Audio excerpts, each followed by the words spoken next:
wafdi ka kooban mas'uuliyiinta maamulka gobolka Sool ayaa maanta safar shaqo ku tagay degmada Kalabaydh isla markaana xilalka u kala wareejiyay maamulka cusub ee degmada Kalabaydh iyo maamulkii hore gudoomiyaha gobolka Sool Maxamed Maxamuud Cali Xaaji Jeeniere maayarka degmada Laascaanood Kaysan Maxamed Xaaji Xuseen taliyaha qaybta booliska Cabdilaahi Xaaji iyo taliyaha qaybeedka ciidanka militariga Doolaal Cawaale ayaa dhammaantood goobjoog ka ahaa xil wareejinta mas'uuliyiinta cusub ee maamulka degmada Kalabaydh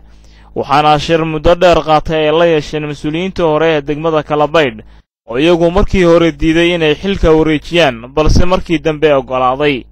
mas'uuliyiinta cusub ee xilka la wareegtay ayaa dhinacooda xusay inay maamulka degmada wax weyn ku soo kordhin doonaan iyagoo sheegay in waxqabadkooda ugu horeysiin doonaan baahiyaha aasaasiga ah الله نور فارح ويا مقعيقو runtii hadaan eegnay magaalada qorsheeyada qorshayaal fara badan baa hawa fara badan baa ku xisaaran naga xubna hadii la leeyahay inaan ka dhaqaaqno waxaan loo qorshay wax fara badan inaan tabagelno degmada inaan wixii arrimo bulshada qabano inaan caafimaadka qabano inaan wixii dhaqaalaha fiido u leeyno waxa qorsheeyadu yahay inaan magaalada وصلت مرينا أنا كرسي هذا المامور عزمري يعني وصلت سوينا سنوفنا هذي كرسي مامور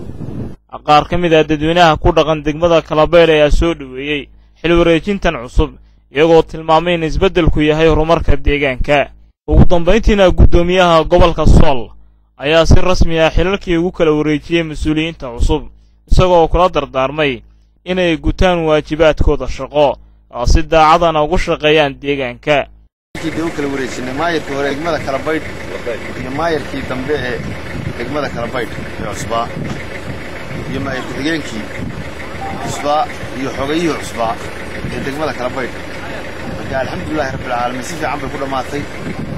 wad mahadsantahay Cabdiraxmaan Cali Ducaale Home Cable TV Laascaanood